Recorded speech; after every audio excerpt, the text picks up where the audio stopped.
come on, and Drogba could have stayed on. Sometimes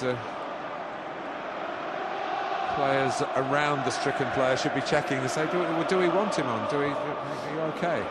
Not going to matter too much, but had it been another corner, for example, Drogba wouldn't have been there to try and head it in. No, and if they weren't 2-1 ahead, he probably wouldn't have been either.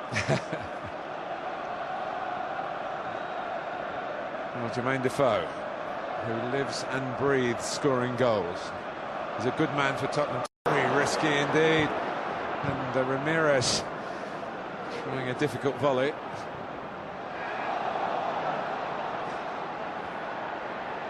Modric, tidy feet, tidy pass. Bale, Defoe in the middle, Lennon's there as well. Cahill's done well to dispossess the Welshman. Great defending, really good defending, because he was left isolated. You don't like that as a centre-half. You have someone, particularly with Bale's strength and pace, running at you, but he did really well, Cahill. Chelsea believe that the way to get through to the final is to keep on the front foot. They don't feel quite as secure defensively. Now they have been punctured by the Bale goal. And they have looked dangerous when they've attacked. They're doing that at 2-0 and at 2-1. And here's Ramirez! That could be that! Being on the front foot was the right policy. A third Chelsea goal, and absolutely no doubt about this one.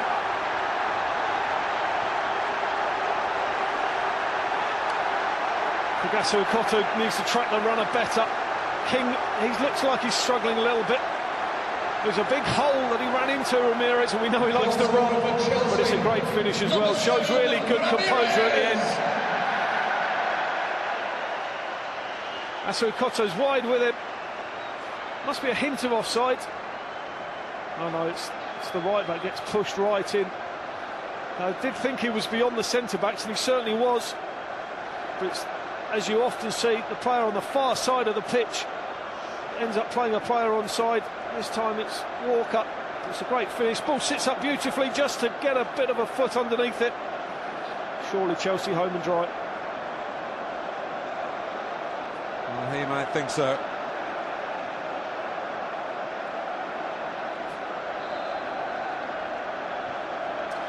Ramirez, another member of the new Chelsea, just recently signed a 5-year extension to his terms with the club.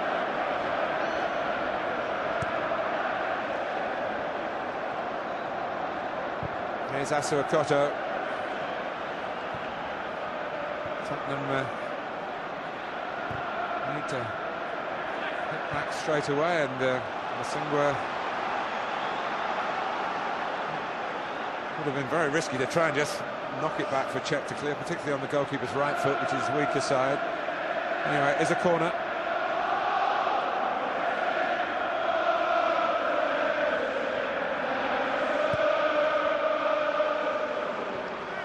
They collected here by Lennon for Tottenham.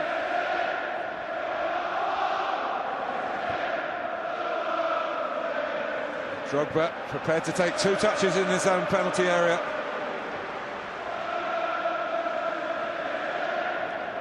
The last time they did face each other in the FA Cup, it ended with a replay win for Chelsea at Tottenham, but the game at Stamford Bridge did finish 3.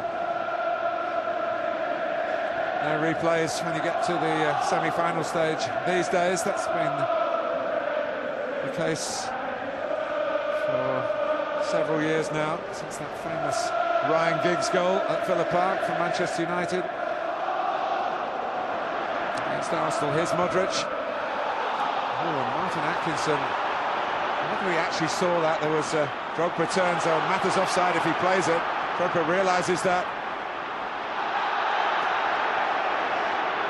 He's beaten Gallas up today. Yeah, and Gallas is booked. He really has dominated him physically, isolated him very early on, got his goal from doing it. He's now got him booked. Is this handball? Don't think it is even. And it hits the point of the shoulder. Never getting those. Certainly not with the arms not even remotely outstretched, and it's, I think your shoulder, obviously you can use your shoulder as well, so very, very harsh. So a tough day, Gallas. Joe Jordan with Harry Redknapp. Joe played in a FA Cup final in his Manchester United days.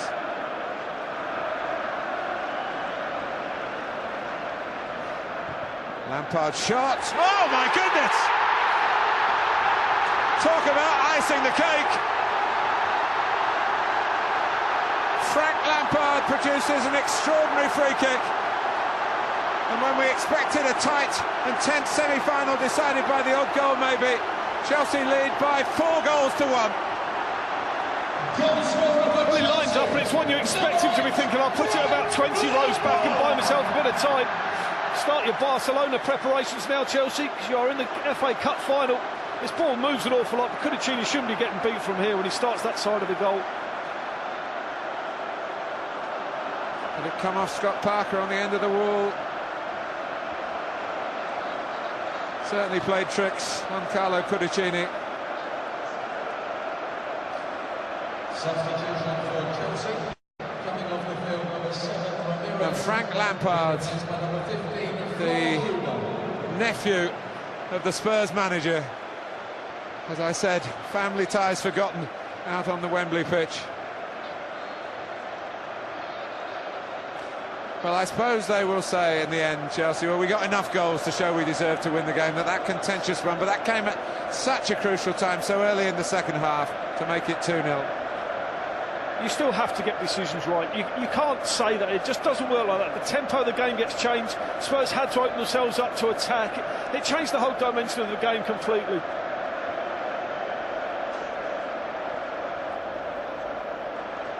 But is going to go off the slow route. Yes, it was Everton 4, Tottenham 1 at Ellen Road. This is Chelsea 4, Tottenham 1 at the new Wembley. Substitution for Chelsea. Coming off the field, number 11, Didier Drogba. Tantalising for Cudicini. Absolutely terrific for Frank Lampard.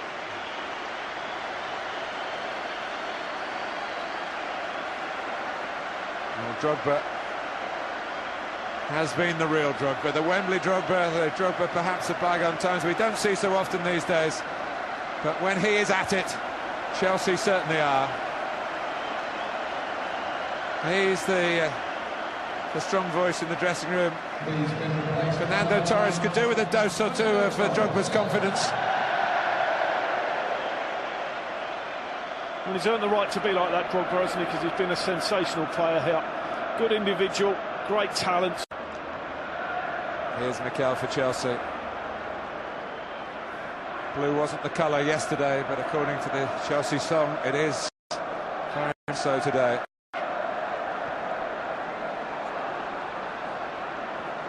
And on, it's kept in by Malouda. Oh, and he was trying to put it onto Torres' head. And he could have just rolled it back for Kalou. Look at Gallas. Watch Gallas' reaction here. Look at Gallas there now. That is so poor. That really is poor. It's poor execution in the end, but attitude-wise, very, very disappointing from Gallas. It's going to be a big helping of added time. 5 minutes we're hearing, which give Chelsea another route towards goal number 5. Neither side want 5 minutes of extra time. They'll be quite happy to call it quits right now.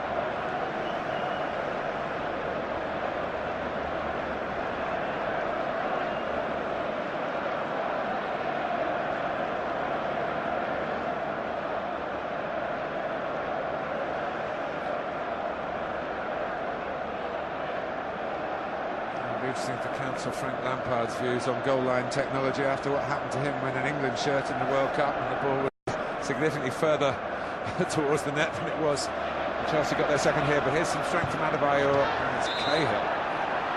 As he was fouled by Adebayor, I think it's going to be a free kick against and a booking for the Spurs striker.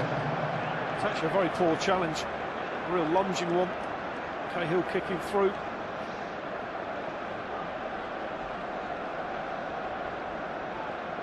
Doesn't really catch him full force. It could have been a really nasty one, couldn't it? Yeah, I mean, the foot's high. He knows what he's doing there.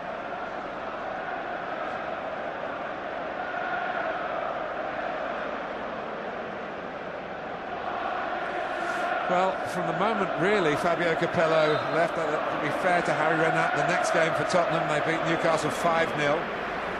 But there are all sorts of factors, as you mentioned earlier, Matt, but certainly the thought that the manager might be leaving for England, but there's been no approach from the FA yet, and they're meeting at the National Stadium of its magnitude.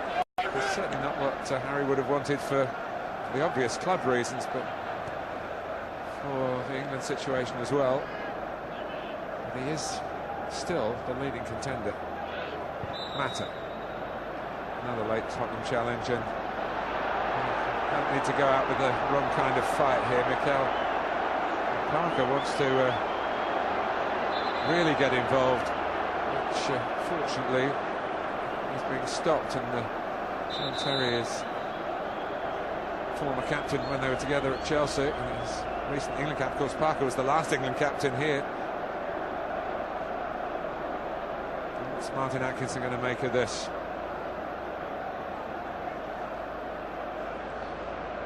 Book him and end the game.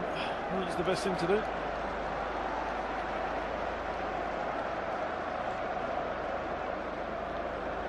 Certainly going to book him.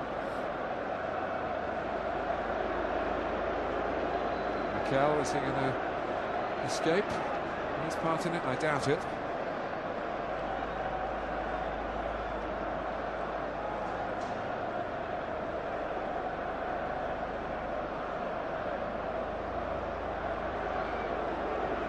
There's that little kick out at the end. It's set Parker's blood boiling. Yeah, because Parker's actually off to him a hand to pick him up as well. The metaphorical bucket of cold water on Scott Parker is being substituted. Oh, Knowles tried harder than him today. Set up the goal, made numerous tackles, did a really good pat on the head from Harry, as he should do. Gives his all every game. Sandro comes on for the last knockings.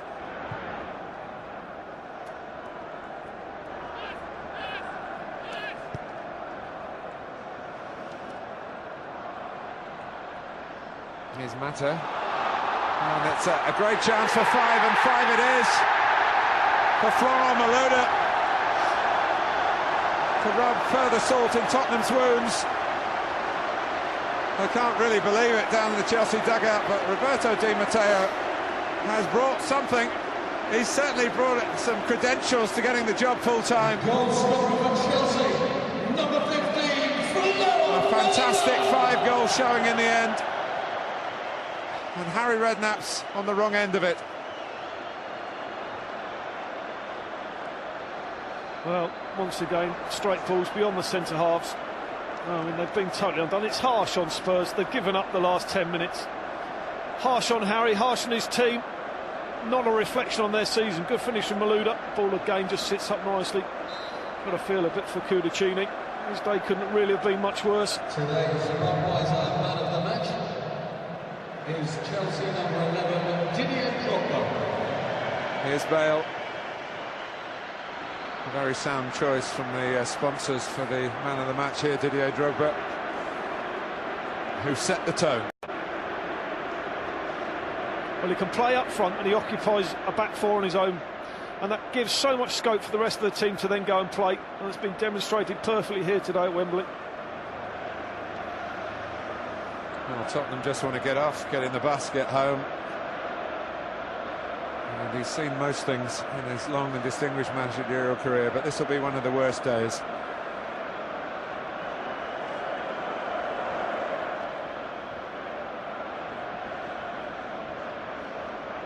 And it did so much hinge on a controversial second Chelsea goal. It seemed a stroke of big fortune for Roberto Di Matteo and his men. Chelsea's love affair with Wembley continues. The manager, who was a star player for Chelsea at the old Wembley, guides them to the FA Cup final. It is Chelsea's 4th FA Cup final in 6 seasons. And on the day they were scheduled to play Liverpool at Anfield, they will instead face them here, with the world watching on May the